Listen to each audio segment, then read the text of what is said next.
Muito obrigado, senhor presidente, senhor relator, senador Renan, presidente Omar. Coronel Elcio, mais uma vez, meus cumprimentos, meus respeitos à vossa senhoria.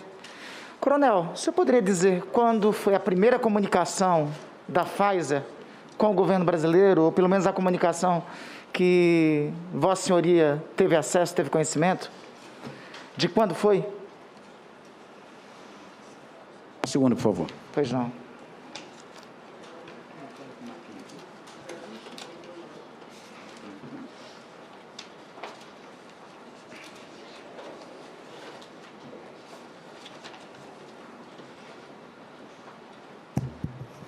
O senhor está falando da primeira proposta de doses? A primeira comunicação, o primeiro contato. Eu não tenho essa data, porque já havia discussões de caráter Quando foi técnico. o primeiro momento que o senhor conversou com a Pfizer? Que o senhor teve contato com a Pfizer? Salvo outro juízo, foi no dia 6 de agosto, participando de uma videoconferência. 6 de agosto. Sim, senhor. No dia 17 de março de 2020, a Pfizer encaminha uma correspondência ao senhor presidente da República, Jair Messias Bolsonaro, em inglês, inclusive. Dear President Bolsonaro. Caro presidente Bolsonaro. Nesta comunicação, a Pfizer informa o suprimento de medicamentos hospitalares e busca por soluções no combate à Covid-19 e apresenta um plano de compromissos e se coloca à disposição para ajudar o governo do Brasil no enfrentamento à Covid. Repito a data, senhor presidente, senhor relator, 17 de março de 2020. Chegou ao Ministério da Saúde essa comunicação? Nesse período, nós não estávamos no Ministério, eu não Mas tive conhecimento dessa correspondência, não, senhor. Mas nós chegamos no Ministério no final de abril. Não, perfeitamente. Mas essa comunicação, senhor relator, senhor presidente, chegou ao presidente da República e está nos documentos da CPI. 17 de março, o coronel Elcio está dizendo aqui que não teve conhecimento de ter chegado lá ao Ministério da Saúde. Mas vamos na sequência. E aí, caríssimo relator, senhor presidente, pedir a atenção de todos na contagem. Primeira correspondência, dia 17 de março. Tem uma segunda correspondência, dia 20 de maio. Teve algum comunicado? O senhor chegou a ter? Essa aí sobre vacinas? Se chegou, deve ter sido tratada por intermédio da Secretaria de Ciência e Tecnologia. O senhor não teve conhecimento. 20 de maio, 2. Uma outra no dia 20 de maio, 3. Uma outra dia 21 de maio, 4. Vamos seguindo. Uma outra dia 25 de maio, 5. Uma outra dia 2 de junho, 6. Uma outra dia 4 de junho, 7. Uma outra dia 24 de junho, 8. Uma outra dia 25 de junho, essa com urgente. Colaboração sobre vacina Covid-19. 25 de junho. Parei, hein? 8 ou 9? 9, sigamos. Uma outra dia 2 de julho, um outro ofício da Pfizer de reforço de solicitação. 10. Não vamos perder a conta. Teve uma outra, dia 6 de julho, 11. Uma outra, dia 7 de julho, 12. Uma outra, dia 8 de julho, 13.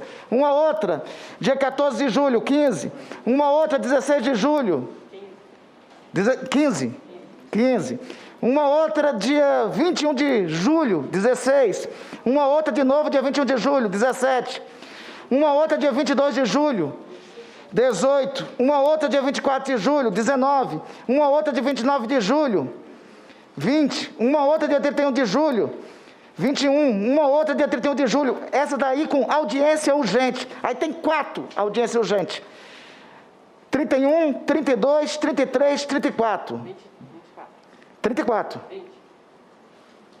24, uma outra dia 6 de agosto, 25, onde aí parece-me que começou os contatos, 6 de agosto. Uma outra dia 14 de agosto, 26. Uma outra 17 de agosto, 28. Uma outra 27. Uma outra dia 17 de agosto, 28. Uma outra dia 18 de agosto, 29. Uma outra dia 19 de agosto, 30. Uma outra dia 21 de agosto, 32, uma outra, 31, uma outra dia 25 de agosto, 32, uma outra dia 26 de agosto, 33, uma outra dia 2 de setembro, 34, uma outra dia 15 de setembro, 35, uma outra dia 14 de outubro, 36, Uma outra, dia 21 de outubro, 37. Uma outra, dia 23 de outubro, 38. Uma outra, dia 28 de outubro, 39. Uma outra, dia 4 de novembro, 40. Uma outra, dia 9 de novembro, 41. Mas parece que aqui, dia 9 de novembro, teve uma resposta do Ministério da Saúde, certo, secretário? Paramos em 41. Mas deixa eu seguir. Chegou às suas mãos essa planilha aqui com as ações do Ministério em resposta às correspondências? Chegou, e o que eu estou mostrando aqui está além disso. Está começando em março. Mas vamos lá, eu parei aqui dia 9 de novembro, já vou retomar. Aqui em 41. Aí teve outra dia 11 de novembro, 42. Uma outra dia 13 de novembro, 43. Uma outra dia 21 de novembro, 44. Uma outra dia 24 de novembro, 45. Uma outra dia 27 de novembro, 46. Uma outra dia 12 de dezembro, 48, senador Rogério. 47. Uma outra dia 2 de dezembro, 48. Aí já começaram a ter diálogos, mas vamos à sequência de quantas mensagens e e-mails a Pfizer mandou.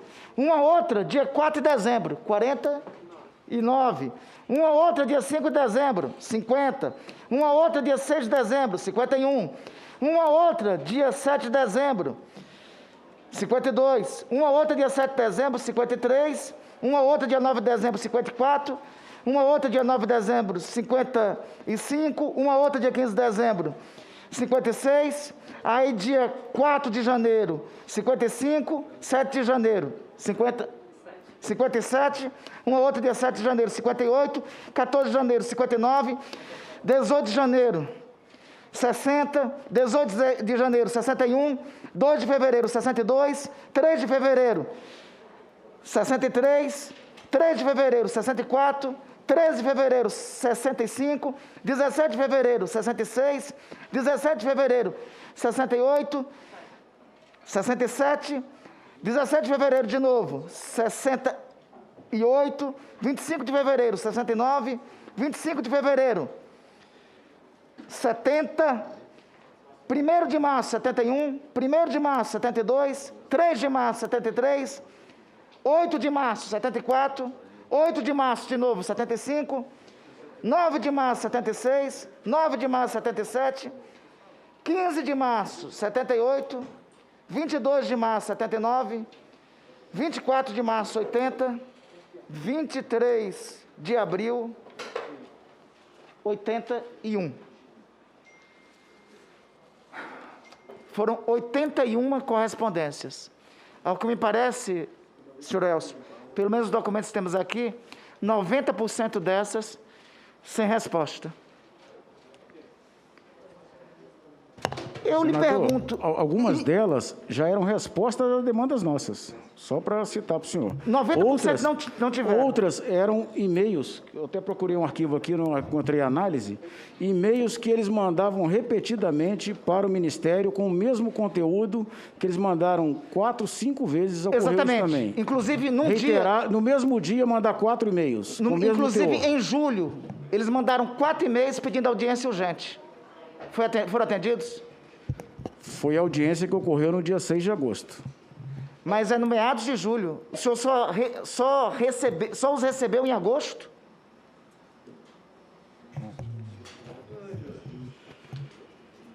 Eles tiveram uma reunião em junho e tiveram a reunião dia 6 de agosto. Houve reunião também 6 de julho e houve reunião 20 e 21 de julho. O senhor começou esse depoimento dizendo que a primeira reunião com eles foi em agosto. Que eu participei. Foi uma videoconferência, que foi inclusive quando eles nos informaram da necessidade de conservação a menos 80 graus. Até aquele momento a gente desconhecia esse fato. E então, não daria ali para fechar o acordo com a Pfizer? Ou era mais importante a embaixada no Brasil no exterior do que as vidas de brasileiros poderiam ser salvas? Em agosto, eles nos apresentaram primeiro memorando de entendimentos, em agosto, e foi no dia 14. E ele tinha aquelas cláusulas que nós falamos, e eles, nesse primeiro memorando de entendimentos, eles já afirmavam que não garantiam sequer o sucesso no desenvolvimento da vacina. Esse memorando de entendimentos era vinculante... Quando eles disseram para o senhor que garantia o sucesso do desenvolvimento? Foi mais à frente, eu não tenho certeza agora. Mais à frente? Mais à frente. Mas quando eles não deixaram de afirmar que não garantiriam. Quando eles garantiram isso?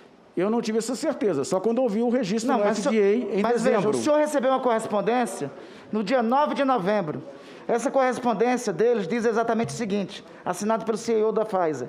Ao cumprimentá-los respeitosamente e com imensa alegria, que compartilha a notícia que acaba de ser divulgada globalmente pela Pfizer hoje. Dados da primeira análise realizada de sucesso do estudo da fase 3 contra a Covid-19 indicam uma taxa de eficácia da nossa vacina de 90%. Maior, inclusive, que da AstraZeneca, senador Jorginho, que era de 63%. Houve uma reunião no Ministério 2 dias depois, dia 11 de novembro, justamente para tratar desses dados. Perfeitamente. Por que alguém solicitou do senhor essa reunião? Dia 9 de novembro? Dia 11 de novembro? Esse e-mail veio dia 9 de novembro. A reunião foi dia 11. Ou foi por iniciativa do Ministério ou deles, mas ocorreu essa reunião dia 11. Essa reunião ocorre 2 dias depois da reunião dita pelo senhor Fábio Van Garten, lá no Palácio do Planalto.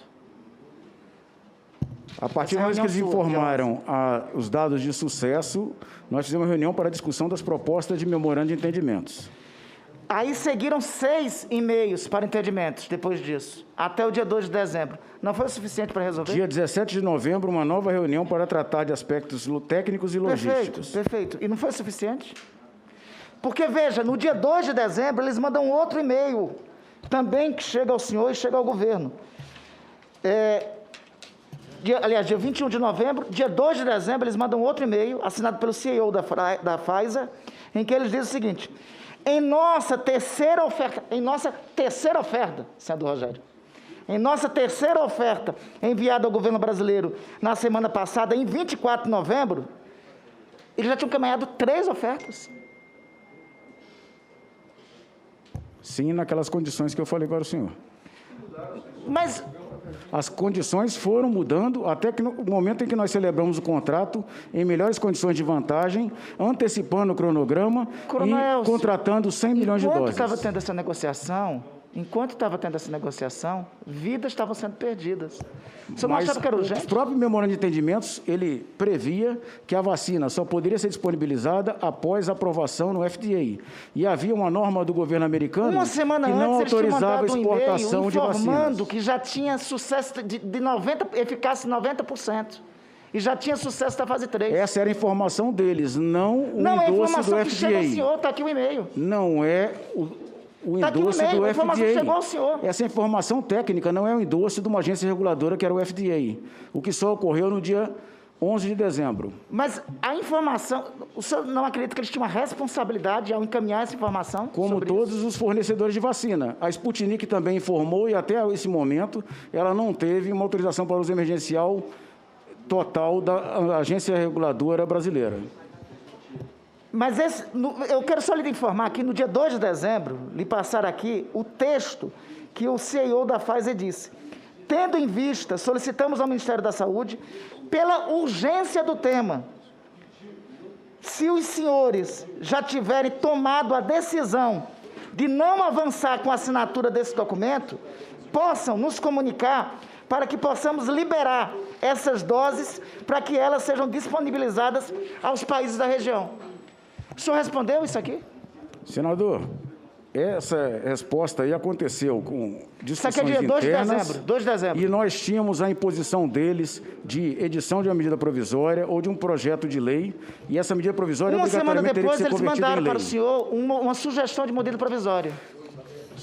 Mandaram sugestão de medida provisória e mandaram essa proposta de MOU. Eles chegaram Foi a fazer aquele período em que houve um lapso temporal que o Ministério da Saúde, assim como o STJ e o governo do Distrito Federal ficaram fora do ar, o que atrasou a nossa análise desse material. Por uma semana não funcionava o servidor do Ministério por causa de um ataque de vírus. Desculpe, Coronel Elcio, mas esse governo deve ter alguma incompatibilidade séria com o computador.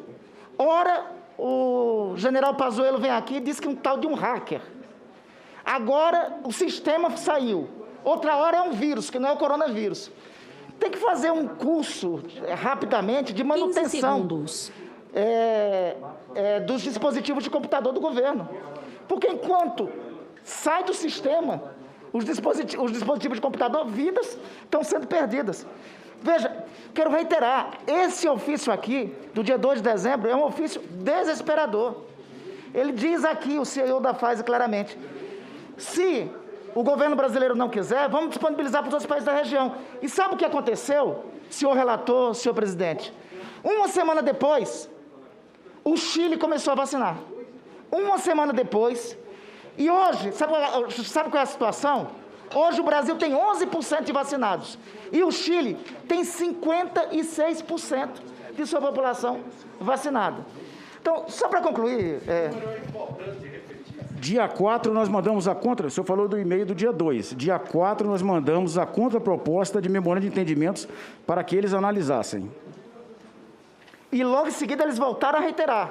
Dia 5 eles reiteraram, e aí foi Mandaram justamente o quando eu modelo da falei... medida provisória. Vocês editaram a medida provisória no dia 26 de dezembro. A medida provisória foi editada e assinada Essa medida no provisória dia foi 6 de discutida janeiro. durante o mês de dezembro, senador. Perfeitamente, dia 26 de dezembro vocês mandaram o Palácio do Planalto. A medida provisória. Isso daí eu não estou perguntando, estou afirmando que nós temos aqui. Sim, a minuta da medida provisória assinada por todas as autoridades do governo, por todas as autoridades jurídicas do governo, para resolver o impasse que, no meu entender, não existia. Mesmo assim, a medida provisória é assinada. Esse impasse foi justamente do Ministério da Economia. A medida provisória é assinada. Qual é a diferença do dia 26 de dezembro para o dia 6 de janeiro, que a medida provisória é assinada? Aquele material foi retirado do texto dela, por causa da falta de consenso, como foi colocado. E foi particularmente do Ministério da Economia. Vocês resolveram o impasse com a medida provisória. No dia 6 de janeiro, o presidente da República edita a medida provisória, sem esse dispositivo. Porque houve falta de consenso entre as jurídicas dos ministérios. Coronel Nesse Elcio, caso, o Ministério da Economia. Com a devida vem acatamento e respeito à Vossa Senhoria e ao que Vossa Senhoria representa. Veja, não existiu falta de consenso em uma minuta que foi assinada pelo Controlador-Geral da União, pela Advocacia-Geral da União e pelo Ministro da Justiça. Onde está a ausência do consenso aí? O Ministério da Economia não participou desse consenso. Foi ele que discordava dessa situação com relação a essas cláusulas. Então, você está dizendo aqui que a gente tem que convocar o ministro Paulo Guedes, que ele que impediu que a gente tivesse a medida provisória para garantir vacina aos brasileiros já em janeiro. Eu não citei o ministro Paulo Guedes. Não, você citou o Ministério da Economia. Quem é o ministro da Economia? Alguém sabe dizer que é o ministro da Economia? Eu não participava de reunião com ministros, senador. Eu participava de reunião com técnicos lá no Palácio do Planalto. A minuta da medida provisória editada dia 26. Senador Randolfo, mais um minuto para Vossa Excelência concluir. A medida provisória editada no dia 26, no dia 6, a diferença do dia 26 para o dia 6 é que um senhor não assinava no dia 26. E ele assinava dia 6 retirando a cláusula. O nome desse senhor é Jair Messias Bolsonaro. A última pergunta... Pois é, o Coronel Elcio traz uma informação nova aqui, que é o fato do Ministério da Economia ter divergência. Eu acho que talvez a falta de consenso já havia. Eu acho que talvez temos que convocar aqui o ministro da Economia, Paulo Guedes, também. Por fim, o senhor tem conhecimento o presidente da República, em abril de 2020, fez um contato direto com o primeiro-ministro da Índia para liberação de insumos de hidroxicloroquina para o Brasil. O senhor tem informação se o presidente da República, em algum momento, fez contato com algum governo estrangeiro para aquisição de vacinas? Pelo que eu acompanhei pela mídia, ele fez com a Pfizer, ele fez com a Rússia e também foi uma carta do governo brasileiro para a China para a liberação de... Com a Pfizer me parece que não, né? Porque aí nós temos uma medida provisória assinada pelo presidente da República retirando a cláusula que dava segurança. Eu não sei precisar o momento em que aconteceram esses contatos, mas eles aconteceram. Com quem mais aconteceu? Eu citei Pfizer, eu citei o governo da... a Rússia, por causa da Sputnik. Houve contato com a China e houve contato também com a Índia. Com a Índia. Eu não sei se necessariamente o presidente... Com a Índia para qual vacina? O MRE. Com a Índia para qual vacina? Para a liberação das vacinas e para a China para a liberação do IFA. Não, com a Índia sobre qual vacina especificamente? Em particular, a vacina do Instituto Serum, que nós estávamos adquirindo por intermédio da Fiocruz.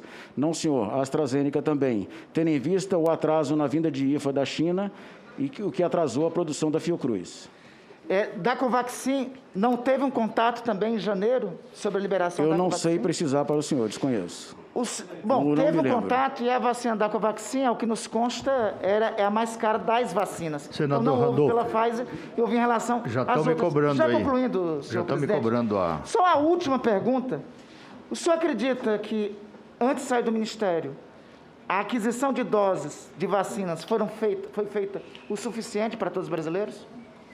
Não, tanto é que nós continuamos perseguindo doses, como eu falei para o senhor, eu citei, nós fizemos contato com a Sinopharm e continuamos com contatos, porque nós tínhamos que mitigar o risco de um possível atraso em entregas de doses. Por que a régua de trato com a Pfizer não foi a mesma da Sinopharm? Agora chegou o senador Alessandro, ele A cobra... Sinopharm, tempo. ela não tinha condições de exportar. Toda a produção era destinada ao mercado interno. Então, ela estava procurando parceiros, laboratórios Pois é, mas o senhor mesmo públicos ou fez o privados. contato, procurou a Sinopharm. Na Pfizer, o que está claro aqui é que ela procurou. Meu tempo já A acabou. Pfizer Coronel. não quis fazer a transferência de tecnologia. E essa transferência de tecnologia, e essa não transferência, e essa assistência não negociar, custou a vida de milhões de brasileiros.